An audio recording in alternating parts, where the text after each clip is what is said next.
শিক্ষার মান উন্নয়নে সরকার কাজ করছে বলে জানিয়েছেন শিক্ষা এবং প্রাথমিক ও গণশিক্ষা মন্ত্রী আ.ন.ম এহসানুল হক মিলন। প্রাথমিক বৃত্তি পরীক্ষায় কিন্ডারগার্টেন শিক্ষার্থীরাও অংশ নিতে পারবেন বলে জানিয়েছেন তিনি। এদিকে মুক্তিযুদ্ধ বিষয়ক প্রতিমন্ত্রী ইশরাক হোসেন বলেছেন, জুলাই গণঅভ্যুত্থানে হতাহতদের তালিকা পুনর্মূল্যায়ন করা হবে। বুধবার সচিবালয়ে আলাদাভাবে এসব কথা বলেন তারা। সাইরাস মাহমুদের রিপোর্ট।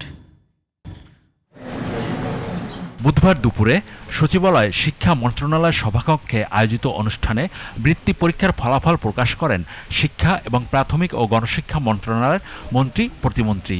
9টি সাধারণ শিক্ষা বোর্ডের আওতায় সর্বমোট 3,15,160 জনকে পরীক্ষার্থীকে পরীক্ষায় অংশগ্রহণ করেন। উক্ত পরীক্ষার্থীদের মধ্যে 14,700 জনকে মেধাবৃত্তি এবং 31,500 জনকে সাধারণ বৃত্তি প্রদান করা হবে। এ সময় শিক্ষামন্ত্রী আ.ন.ম এহসানুল হক মিলন বলেন, প্রতি বছর ভর্তি ফি নেওয়া যাবে না।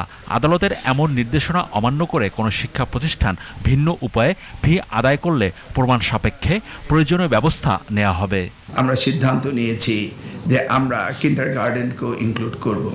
সরকারি শিক্ষার্থীর সংখ্যা বেশি, সেই কারণে আমরা 80% বৃত্তি আমরা দিয়ে দেব সরকারি ছাত্রছাত্রীদের, আর 20% আমরা দিয়ে দেব বেসরকারি অর্থাৎ কিন্ডারগার্টেনের। এদিকে বাণিজ্যমন্ত্রী খন্দকার আব্দুল মুক্তাদির জানান, যুক্তরাষ্ট্রের সঙ্গে ট্যারিফ সংক্রান্ত বিষয়টি নিবিড়ভাবে পর্যবেক্ষণ করছে সরকার। এখনই কোনো চূড়ান্ত মন্তব্য করা যাবে না।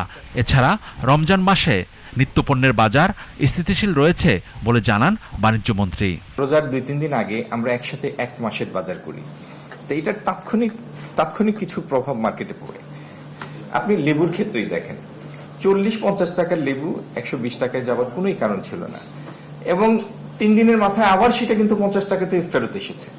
তার মানে প্রকৃত কোনো গ্যাপ ছিল না, যেটি ছিল হয়তো কিছু মানুষ সুযোগটা নেওয়ার চেষ্টা করেছে। তো এমনি বাজার স্থিতিশীল আছে। আর সচিবালয়ে প্রধানমন্ত্রী তারেক রহমানের সাথে সাক্ষাৎ শেষে সাংবাদিকদের মুখোমুখি হন মুক্তিযুদ্ধ বিষয়ক প্রতিমন্ত্রী ইশরাক হোসেন। জানান, বিএনপির পরিচয় থাকায় অনেক জুলাই যোদ্ধাকে অন্তর্বর্তী সরকারের সময় তালিকাভুক্ত করা হয়নি। জুলাই অভ্যুত্থানে যারা আহত হয়েছেন, শহীদ পরিবার রয়েছেন, তাদের পুনর্বাসনের বিষয়টি সিরিয়াসলি যে সরকার দেখছে, সেই বিষয়ে আজকে অনারেবল প্রাইম মিনিস্টার আমাদেরকে ডেকেছিলেন। তো আমরাও ওনার দিক নির্দেশনা নিয়েছি। Cyrus Mahmud, GTV news, Dhaka.